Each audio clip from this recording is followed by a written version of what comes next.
Tēnā koutou, and thank you for being such a wonderful audience. Peter's here to take some questions, and he's been very generous with his time, and I think that we should honour that and be generous with him. I would also like to take the opportunity to thank Taonga Television. Thank you for bringing this Taonga with you so that we can commemorate Waitangi 175. Questions from the audience? Oh, one at a time. I'll turn on the lights so we can see each other.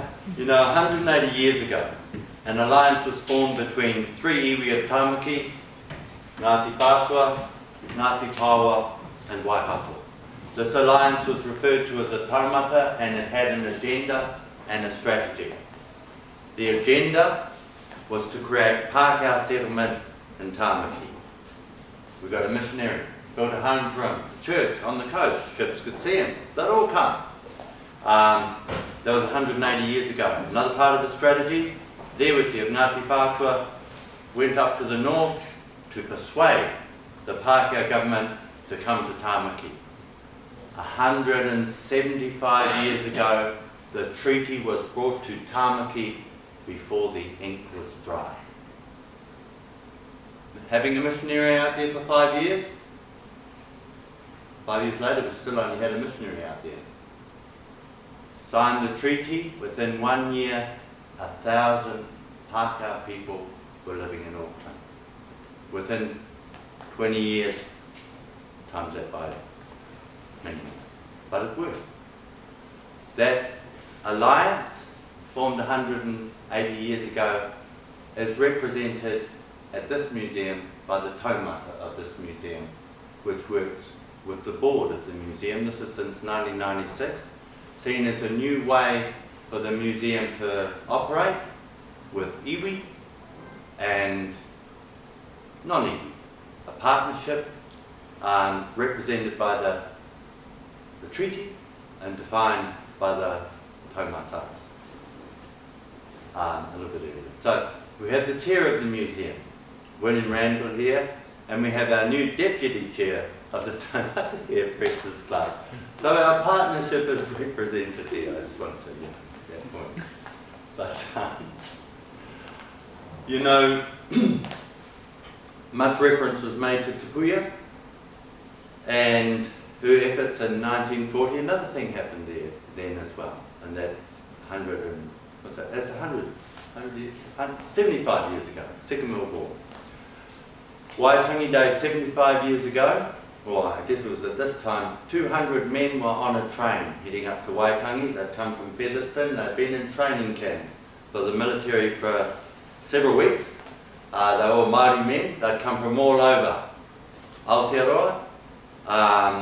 And for the first time, instead of the Navy being the honour guard at Waitangi, the Army would have that privilege and honour, and it was the Māori Battalion, who had only recently formed up at Featherston, and so you might say the first engagement of the Māori Battalion was Waitangi. I just found that out. I was so excited about that. Are there any questions? Kia ora. Kia ora, Pita. It was quite sad watching that and seeing, you know, there was one shot you had there and it was of Mahuru, and there was Auntie Mary Shan, who was here at the museum and passed last year. There was Frida Kāwhiri, Tangi Kāwhiri's wife, and there was Auntie Rena from up at Rewitimaroi, and they've all passed on, and there's so many people in that footage that have passed on, but actually I'm more concerned about those who are still living, and if they talked about the Waka as being a vehicle almost for a renaissance, as a vehicle for instilling cultural pride, and you followed some of those men who mentioned that, and where are they now and what are they doing? Well, you know, it's interesting. I said before what happened with Ngātoki, it was built, all of that happened, ended up in a shed. Took another generation. People got together, brought it back out again. This was 25 years ago, I think. And 23 Waka went up to Waitangi. Of those Waka, I think only one is still navigable. And then only now and again, because it costs a lot of money to put it in the water. Yeah, and this year there's not going to be that many Waka there. But another thing happened as well is that we needed to make a point 1990, all of us. But we signed the treaty here. So we're not taking it back up there anymore. We want to remind everybody around here. And so captaining the Ngāti Pawa Waka this year for Karaka Bay March the 4th when we signed it will be Ho. And Ho had ads then. but otherwise, yeah. You know, but otherwise I don't know. I only know about Tamaki. You know what I mean? And Jake is still here. He hasn't got ads anymore. But you know, a lot of them are gone, or a lot of them aren't really in that thing anymore. But there's been a what do you call it? A thing of it not happening. Hey, 25 years ago we had all those waka. Now we've got Waka Haurua, thanks to the generosity of international friends, you know, sponsored and such. So we're building that up, and thanks to the Voyaging Society around the Pacific. But our Waka Taua we haven't really put a lot of effort into them,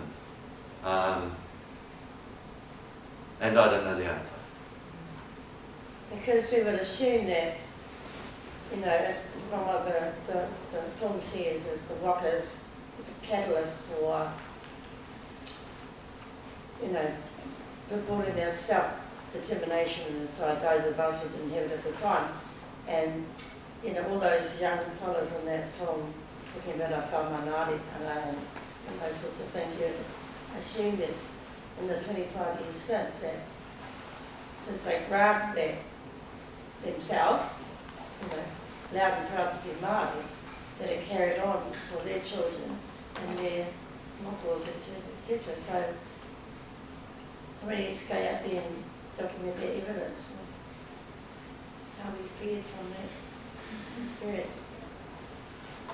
I guess one of the things for us here in Tamaki, we haven't got a forest we can raid that easily, which up in the north they have,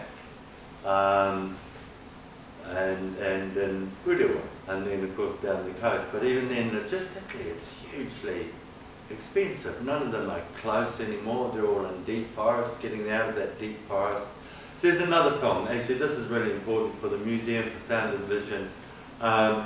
You haven't seen it, the whole story, until you see Mana Waka, which was completed in 1990 by Merita Meta, the film sponsored by Te Pui Herangi of the construction of those waka in 1940. It's a black and white film made by Cyril Manley, or incompleted. It wasn't completed until 1990. Cyril went bankrupt, Te Pui bought the footage, put it in a tin shed in Turanga Waiwai. Jonathan Dennis found it in 1990, Merita Meta put it together. But that film is only shown with the film archival trustees of the Te Pui estate, and that's what I was hoping would be shown today, but it will be shown at another time, yet to be determined. But that is a very important and significant film for us to see, to know, to put into the fabric of our minds regarding these questions. And I forgot whatever the question was. I enjoyed the fact that, sorry Peter, mahalo for the film by the way, and it's great to see that the taonga that you guys made back in the 90s is still available, mahalo. I was interested in the first one as well, because I think it was in 85 or 86 that Matahi Bridewell actually sailed from Tahiti to Aotearoa. Was that before that first film? Do you remember? That was 80, I thought it was 85. Yeah, 85. Yeah, it was 85. Hawaii came back into Okahu Bay. Yeah, well, that was significant in terms of waka. Because looking at that now, I just thought, wow. Because Matahi also then made the largest wakatao, if I'm correct. I can't. Did he make one bigger? Was that? It is indeed correct. Greg Whakataka Brightwell for Ngāti Porou in 1990 built the largest waka ever imagined by ego. And unfortunately didn't complete it, which is why they had the fiberglass Waka, which subsequently snapped. Shouldn't laugh, but they're funny. And the large Waka featured in the film with Cliff Curtis, Whale Rider. It's the Waka Whale Rider. Yeah. Clifford Curtis is really on it. And it is still not complete. Yeah. But Hawaii Kinui was completed.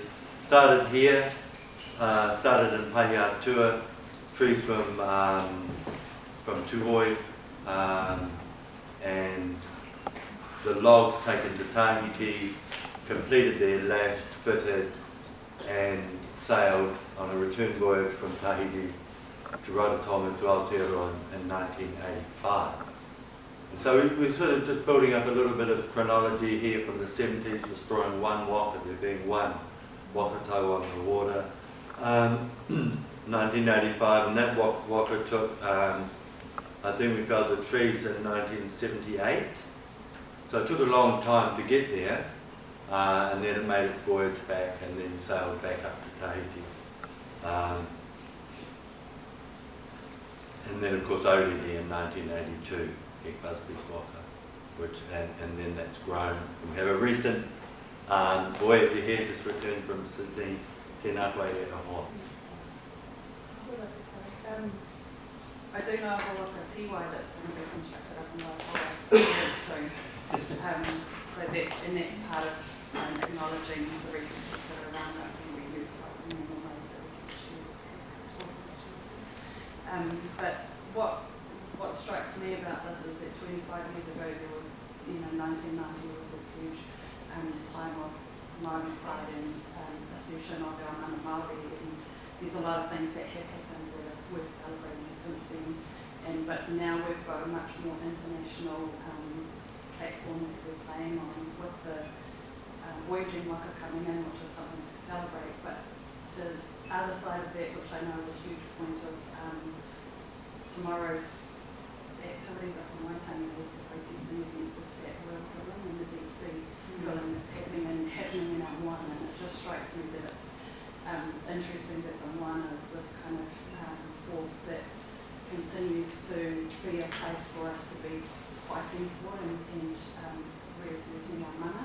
It's not just about the whenua, it's not just about the people, but we're actually having to go out into the world Pacific now. And it's not just a Māori issue, it's the Moana, the Kia, it's Indigenous peoples around the world. So just I'd be quite fascinated to know how that's being documented in a similar way as the film that you've made.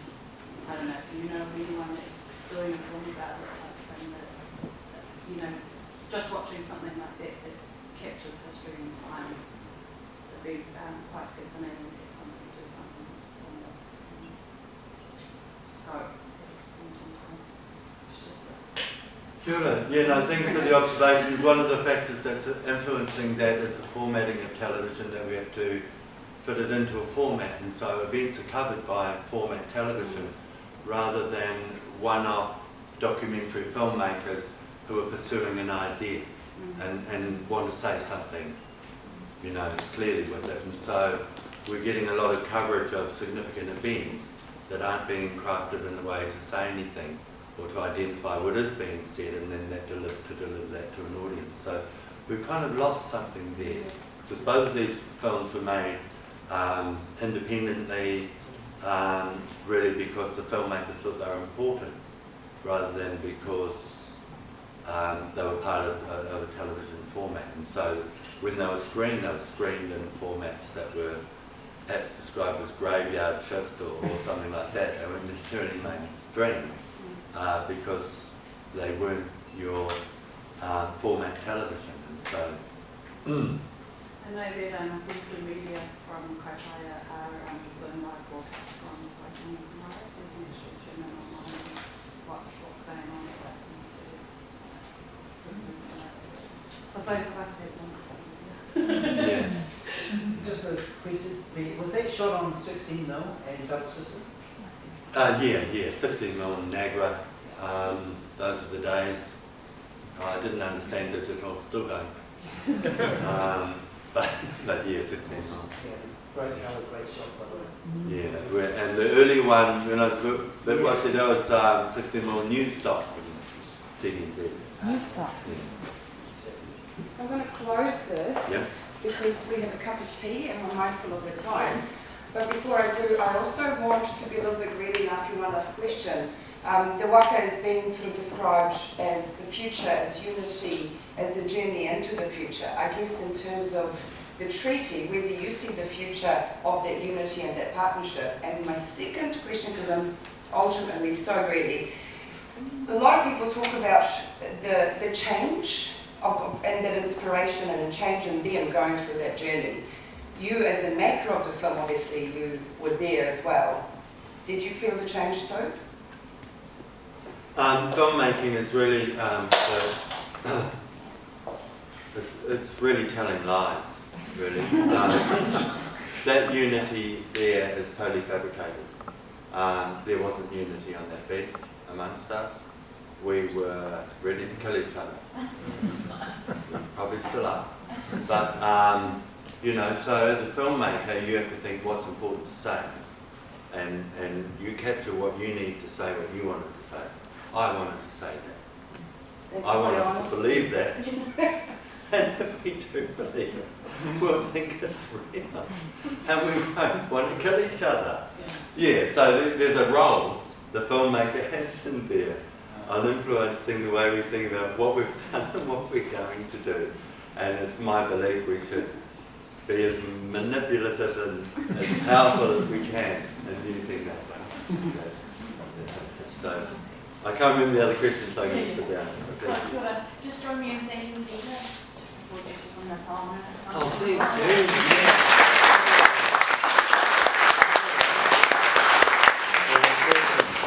And I just wanted to thank Peter once more and also say he's mentioned Waka, the film that was shot in 1940 up at Waitangi, and during the felling of the trees and the construction of the canoes that Te Puea oversaw. It's an amazing film. You know, the footage was locked away until 1990 when the Film Archive, it's my organisation, until we found it, gave it to this legendary director, Mita, brought her on board, and she went to Turanga Waiwai on the marae with Annie Goldson and edited a film out of this archival footage. So it's an archival film which came about through the process of taking care of footage, and I think I think it's an incredible film. I'd love to kind of enable and help support that to be shown here, and I'm sure it'd be an amazing thing to do. And just to say, you can come up to the Film Archive, the Taonga Sound Vision on K Road and watch it whenever you like, but you would love to present it to an audience down here, and I'll support that when it's possible. So kia ora and thanks. Kia ora.